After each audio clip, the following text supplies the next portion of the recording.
취재 기자와 함께 자세한 태풍 상황과 전망 알아보도록 하겠습니다. 문화생활과학부 김진두 기자 나와 있습니다. 어서 오십시오. 네, 안녕하세요. 네, 김 기자께서도 앞서 현장 연결할 때 보셨는데 함께 지금 보면 영향권에 들어온 지역도 있고 들어갈 지역도 있습니다. 일단 제주도 같은 경우 영향권에 들어간 건가요? 태풍은 위치에 따라서 굉장히 상황이 확 변합니다.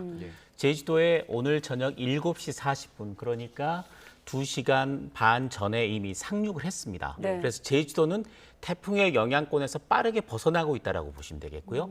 지금 제주도를 벗어나서 남해상에서 매시간 40에서 50km 정도의 굉장히 빠른 속도로 이동을 하고 있습니다. 그런데 이 이동하는 축이 약간 더 경남 쪽으로 치우쳤습니다. 그러니까 이전에 중계 기자들이 대부분 여수 부근에 상륙할 것으로 예상을 했다면 여수보다는 경남 해안 쪽으로 조금 더 치우쳐서 상륙할 것으로 예상이 되고 있고 그 시각도 현재 자정쯤으로 기상청은 보고 있는데 세력이 굉장히 약해졌습니다. 따라서 내륙에 상륙한 뒤에는 급속도로 세력이 약화되면서 내륙 지나가는 도중에 온대저기압으로 변질되면서 태풍으로서의 일생을 마감할 가능성이 높은 것으로 분석이 됩니다. 보통 바다에서 이제 수증기를 모으면서 힘을 키우는데 그렇죠. 내륙에 지금 북상하면서 좀 힘을 잃어버렸다. 그러면서 좀 경로가 꺾였다 이렇게 볼 수 있는 건가요? 해상을 지나가면서는 따뜻한 해상으로부터 에너지를 공급받기 때문에 태풍이 발달하거나 세력이 크게 약화되지는 않습니다. 그런데 이미 제주도에 상륙을 했거든요. 제주도를 지나면서 이미 약해졌습니다. 그리고 굉장히 약해진 상태에서 해상을 통과한 뒤에 내륙에 상륙한다면 또 속도가 시속 40에서 50km 정도는 굉장히 빠르거든요. 태풍은 세력이 약화되면 빨라집니다. 태풍은 세력이 강해지면 느려집니다. 따라 지금 이렇게 속도가 굉장히 빠르다는 것은 태풍의 세력이 굉장히 약화됐다는 것이고 내륙에 상륙하면 급속도로 태풍으로서의 그런 강도를 잃어버릴 가능성이 높습니다. 네. 매년 듣는 태풍에 대한 설명인데도 늘 새롭네요. 그렇습니다. 사실 일단 빠른 태풍은 세력이 약화하는 것이다라는 설명 들었고, 그리고 우리가 태풍을 구분할 때 비태풍이냐 바람 태풍이냐로 또 구분하는데 앞서 현장들을 보면 대부분 빗줄기가 굵게 내리고 있거든요. 역시나 비태풍인가요? 그렇습니다. 이 태풍 같은 경우는 세력이 그렇게 강하지 않은 상태에서 북상을 했습니다. 기상청은 애초 이 태풍이 제주도 부근에서 열대 저기압으로 바뀌면서 태풍으로 일생을 마감할 것으로 예상이 됐는데 해수 온도가 생각보다 좀 높았어요. 그래서 태풍으로의 위력을 유지한 상태로 제주도까지 올라온 상태, 그리고 내륙에도 태풍으로서 상륙할 것으로 예상이 됐었는데 이 태풍이 세력이 약하다 보니까 바람이 제주 산간 지역에 초속 30m가 넘는 바람이 불긴 했습니다. 하지만 바람이 그렇게 강하지는 않았고요. 대신 태풍의 중심 부근에도 굉장히 강한 비가 내려야 되는데 태풍 중심 부근의 비도 그렇게 강하지는 않았습니다. 문제는 태풍 전면에 많은 수증기가 내륙에 있던 찬 공기와 부딪히면서 비가 많이 내리고 있다는 이야기죠. 그러니까 태풍이 북상하기 전부터 내륙 쪽에 많은 비가 내렸고 또 태풍이 상륙한 이후에도 내륙에는 계속 강한 비가 내릴 가능성이 높다. 이렇게 보시면 되겠습니다. 이 태풍의 특성도 지금 말씀을 해주셨는데요. 그 특보도 지금 계속 확대하고 있는 이유는 뭡니까? 이게 조금 약해졌음에도 불구하고요. 태풍은 약해져도 태풍입니다. 아직 태풍으로서의 일생을 마감하지 않은 상태에서는 어떤 저기압보다도 강한 것이 태풍입니다. 따라서 태풍으로의 위력을 유지하고 있는 상태이기 때문에 여전히 태풍이 지나가는 상황에서는 태풍특보가 내려지게 되는 것이고요. 아까 말씀드렸듯이 태풍의 진행 방향이 약간 경남 쪽으로 치우쳤다라고 말씀드렸는데 현재는 제주도 그리고 남해상, 전남, 경남 남해안 쪽으로 지금 태풍주의보가 내려져 있습니다. 그런데 전남 내륙의 태풍 예비특보는 해제가 돼버렸고요. 경남 내륙에만 태풍 예비특보가 남아 있습니다. 그러니까 태풍이 상륙한 이후에도 제주도 경남 지방을 중심으로 태풍특보가 남아 있다가 태풍이 소멸되면 그게 이제 강풍주의보나 호우주의보 형태로 바뀔 가능성이 있습니다. 그럼 지금 언급하신 지역들은 뭐 게릴라 호우라든지 비 피해에 좀 대비를 해야 되겠네요. 바람 피해는 그렇게 셀 것 같지는 않습니다. 아주 강할 것 같지는 않습니다만은 비 피해는 대비를 해야 됩니다. 특히 남해안 지역 같은 경우는 지난 주말에 가을 장마의 영향으로 이미 200mm 가까운 비가 내렸거든요.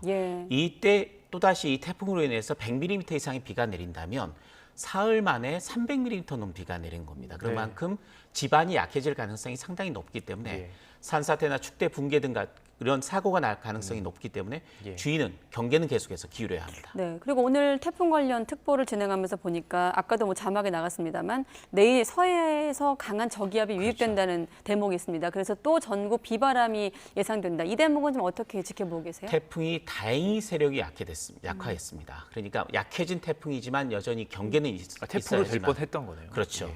그런데 저는 태풍보다 내일 새벽에 우리나라로 접근할 것으로 예상되는 저기압이 더 무섭습니다.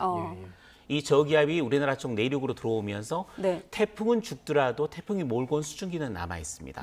이 수증기가 이 저기압에 공급이 되고 네. 또 우리나라 상층으로는 찬 공기가 내려와 있거든요. 예. 그렇기 때문에 저기압이 굉장히 발달할 가능성이 높습니다. 네. 슈퍼컴이 예측한 바를 보면 지금 우리나라 제주도에서 남해안으로 상륙할 것으로 보이는 10여 태풍 오마이스보다 더 강하게 발달할 가능성이 높거든요. 네. 따라서 오늘 자정까지는 태풍에 대한 경계, 그리고 내일 새벽부터는 또다시 서쪽에서부터 들어올 가능성이 있는 저기압, 그리고 가을 장마의 굉장히 강력한 발달을 네. 경계를 해야 합니다. 그러니까 지금 침수 피해는 계속해서 준비를 좀 해야 되는 상황인 거네요. 침수뿐만이 아니라 지금 산사태나 이런 부분들이 굉장히 산사태까지, 우려가 되고요.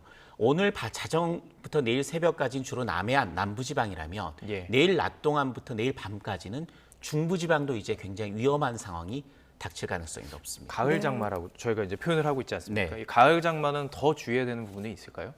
가을 장마는 어디에 어느 쪽으로 어떻게 걸릴지 모릅니다. 그래요. 예. 그런데 한 번 걸리면은 엄청난 비를 쏟아붓습니다.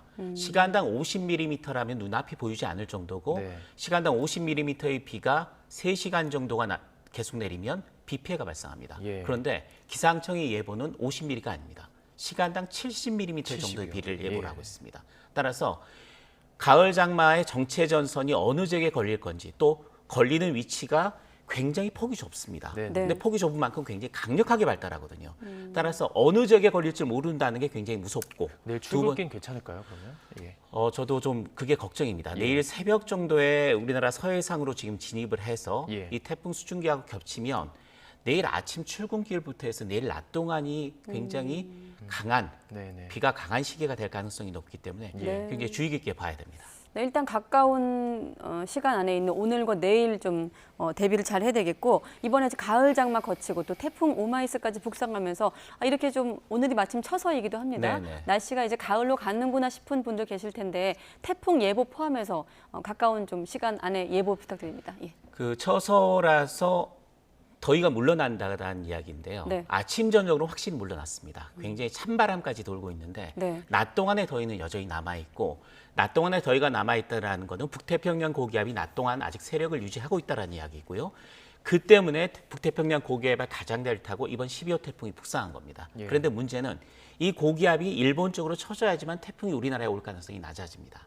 그런데 태풍의 길. 그렇죠. 예. 9월 상순까지는 북태평양 고기압 세력이 우리나라까지 확장해서 유지될 가능성이 높다라는 게 기상청의 최근 분석입니다. 그러면 방금 말씀하셨듯이 태풍의 길이 한반도로 열리게 되는 거죠. 예. 따라서 9월 상순까지는 태풍이 어디서든 발생한다면, 먼 남해상에서 발생한다면 우리나라로 올라올 가능성이 높다. 예. 기상 전문가들 같은 경우에는 9월 상순까지 만일 발생한다면 1개에서 많게는 2개 정도의 태풍이 우리나라 근처까지 올라올 수 있다. 이렇게 예상하는 분도 있습니다. 지금 이게 그 해수면 온도가 높아져서 그런 건가요? 그렇습니다. 해수면 온도가 높아졌기 때문에 굉장히 먼 데서 오랫동안에 걸려서 우리나라에 태풍이 보통은 왔었는데 예. 네. 이번 태풍 같은 경우에는 지난 금요일 밤에 태풍으로 발달했거든요. 사흘 만에 우리나라에 영향을 줬습니다.